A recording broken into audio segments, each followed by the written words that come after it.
بسم اللہ الرحمن الرحیم۔ السلام علیکم۔ میرا نام جاوید اسلم ہے۔ پیشے کے لحاظ سے میں ایک سینئر فارماسسٹ ہوں۔ اسلامی ویڈیو بنانا میرا ایک شوق ہے اور میں سمجھتا ہوں یہ ایک ثواب کا کام بھی ہے۔ اگر کسی کی رہنمائی کی جائے تو اس سے بڑا ثواب میرے خیال میں کچھ نہیں ہے۔ تو ہمارے آج کی ویڈیو کا موضوع ہے سورہ اخلاص کی خصوصیات، تلاوت اور ترجمہ۔ امید ہے ویڈیو آپ کو پسند آئے گی، اور اگر پسند آئے تو اس کو میری حوصلہ افزائی کیجیے اور اس کو شیئر کیجیے اور سبسکرائب کیجیے۔ آپ کا بہت بہت شکریہ۔ سورہ اخلاص کی چند اہم خصوصیات۔ توحید کا خلاصہ۔ یہ سورت اللہ تعالیٰ کی وحدانیت، بے نیازی اور یکتائی کو واضح کرتی ہے۔ ایک تہائی قرآن کے برابر۔ نبی کریم صلی اللہ علیہ وسلم نے فرمایا، قل هو اللہ احد قرآن کا ایک تہائی ہے۔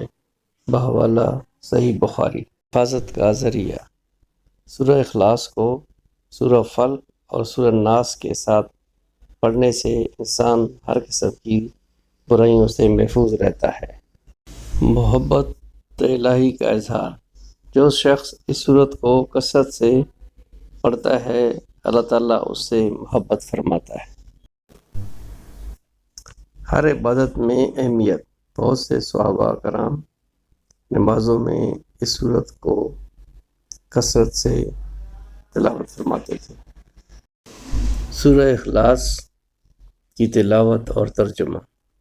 اعوذ باللہ من الشیطان الرجیم، بسم اللہ الرحمن الرحیم۔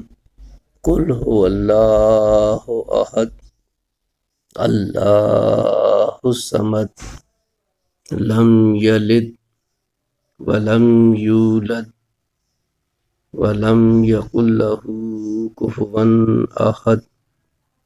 ترجمہ۔